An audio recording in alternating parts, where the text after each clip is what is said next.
नहीं करेंगे पाखंडिता से शादी। बता दें, बाबा भीमराव अंबेडकर के वंशजों ने कहा ही नहीं बल्कि करके भी दिखा दिया।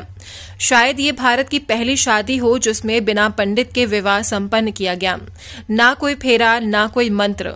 आपकी जानकारी के लिए बता दें, मेवात के नगीना गांव में इस तरह की शादी देखने को मिली। लड़की के पिता रविंदर का कहना है कि उनके पूर्वज एक ऐसी रीति रिवाज तथा विश्वास के साथ शादियां कर रहे थे जो उनके समाज व धर्म में नहीं बताया गया। वहीं नूह के सलम्बा गांव से ताल्लुक रखने वाले समाजसेवी समय सिंह का कहना है कि अब तक हमारे पूर्वज पंडित व ब्राह्मणों से शादियां 7 फेरों के साथ करते आ रहे हैं, जबकि ये आरएसएस की चाल है। जब हमने उनकी इस चाल को तोड़ने का काम किया है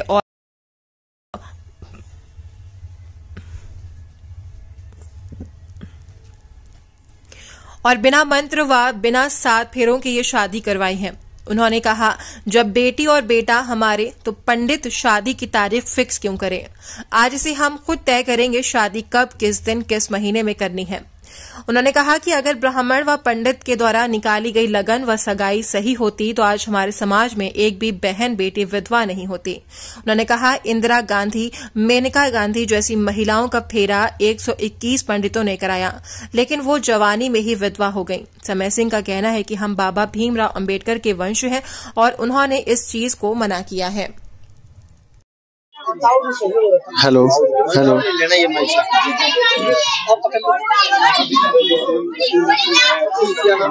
मेरा नाम समय सिंह सलम्बा है। वामसेख और भारतीय मुक्ति मोर्चा का मैं पूर्णकालिक प्रचारक हूँ।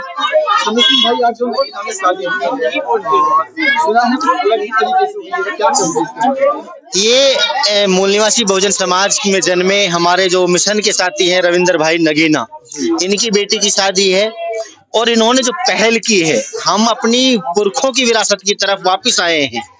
ये कोई नया मामला नहीं है, ये 2500 साल पुराने हमारे पुरखों की विरासत को दोबारा से जिंदा किया गया नगीना गांव में कि ये बिना पाखंड के, बिना ब्राह्मण के हम लोगों ने शादी करके दिखाया है। ये जो बुद्धिज्म के हिसाब से शादी हुई है, यानी बुद्धिज्म का मतलब है दिमाग, बुद्धि, अकल, समझ के साथ हमने हमारी बेटी को समर्पित किया है वर पक्ष को। और ये जो पहल है, मैं ऐसा आपके चैनल के माध्यम से अपने मूल निवासी बहुजन समाज को कह रहा हूँ कि आप लोग इस मुहिम का हिस्सा बने। आप तमाम बहुजन समाज के लोग अपने बेटे और बेटियों की शादियां करते होंगे, तो शादियां जो हम करते हैं वो ब्राह्मण के द्वारा कराते हैं और ब्राह्मण जो मंत्र शादी कराते समय बोलता है, उन एक भी मंत्र का अर्थ हमारे बहुजन समाज के लोगों को पता नहीं है। तो ये जो बड़ी बात है कि एक भी मंत्र का पता हमें नहीं है और हम शादियां करा रहे हैं। अब हमें क्या पता कि उस मंत्र का अर्थ क्या है, क्या बोल रहा है वो। तो ये एक बड़ा जो सवाल हम अपने समाज के दिमाग में डाल रहे हैं कि बुद्धिज्म की तरफ, बुद्धिज्म के हिसाब से हमारे मूल निवासी बहुजन समाज के हमारे साथी एक मूल निवासी योद्धा रविंदर भाई ने जो आज अपनी बेटी की शादी की है, इसका जो एक टर्निंग पॉइंट, ऐतिहासिक पॉइंट, एक मील का पत्थर हमारे समाज में ये साबित होगा। इससे पहले हम, क्योंकि मैं सलम्बा गांव से हूँ, 2018 में हमने अपने भतीजे और भतीजों की शादी की, वो बिना ब्राह्मण के की और इसी बौद्ध रीति रिवाज से की। तो बौद्धिज्म की तरफ हम लौट रहे हैं। तो ये कोई, हम ऐसा नहीं करें कोई अलग से मामला खड़ा करें, नहीं, हमारे पुरखों की विरासत है, भारत बुद्ध की भूमि है। फेरे का मतलब ही फेर होता है कि हमें किस फेर में जाना है।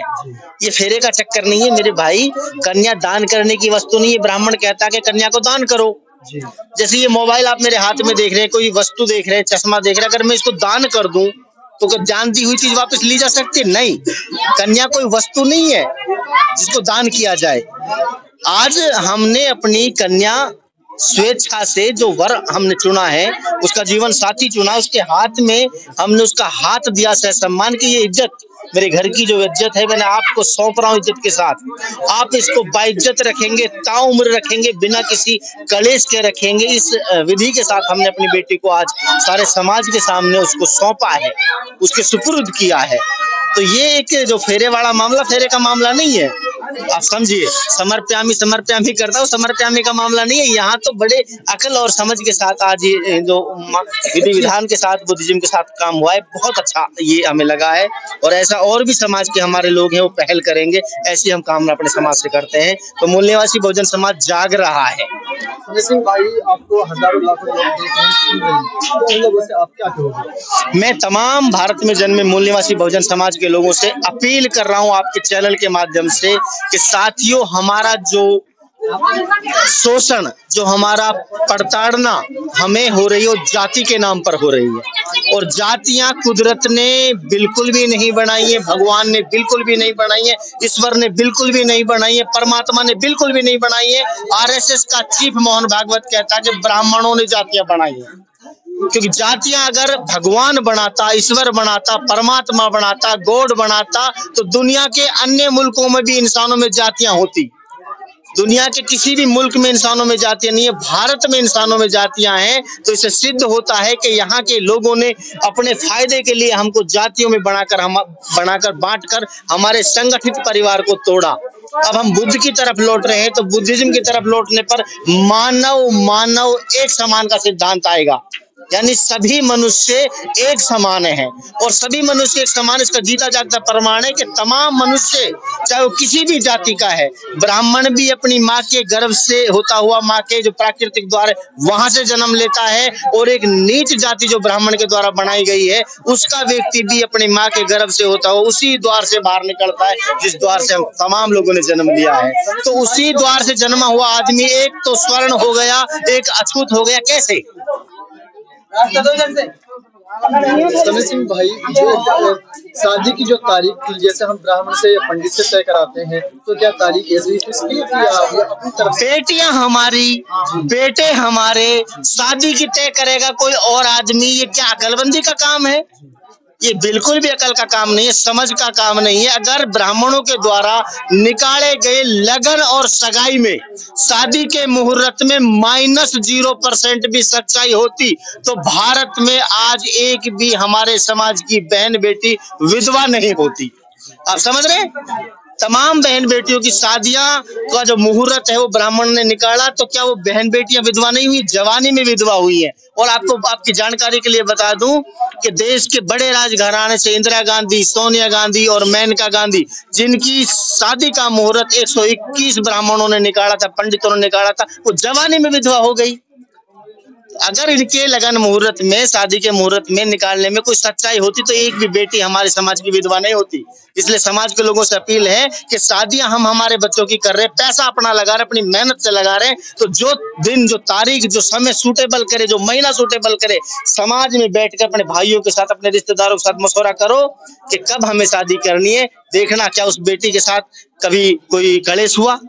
हमने किया अपने घरों में ये पहल की। 8-10 साल पहले हमने शादी, जब अपनी बेटी जी की शादी की, बिना ऐसे मुहूर्त के की। आज उस बच्ची को 3 बच्चे हैं और किसी प्रकार का भी 10 साल के वैवाहिक जीवन में कोई कलेश नहीं है। समझ रहे हैं आप? तो आम लोगों ने आज उस विश्वास को, उस रीति रिवाज को तोड़ा है जिसको हमारा धर्म भी स्वीकार नहीं करता, और जो हमारे बुजुर्ग, हमारे पूर्वज जिस रीति रिवाज से शादियां कर रहे थे, उस रीति रिवाज को आप लोगों ने तोड़ने का काम किया है। देखिए, हम बाबा साहब डॉक्टर भीमराव अंबेडकर के वंशज हैं। बाबा साहब डॉक्टर भीमराव अंबेडकर, जिसको सिंबल ऑफ नॉलेज कहा जाता है, अमेरिका जैसा देश ये कहता है, वहां का राष्ट्रपति ये कहता है कि डॉक्टर अंबेडकर जैसा आदमी अगर हमारे देश में पैदा होता तो हम उसको सूरज की उपाधि देते। ये दुनिया के टॉप 10 पढ़े लिखे समझदार लोगों में से एक बाबा साहब डॉक्टर भीमराव अंबेडकर के हम वंशज, उनके खानदान के लोग हैं।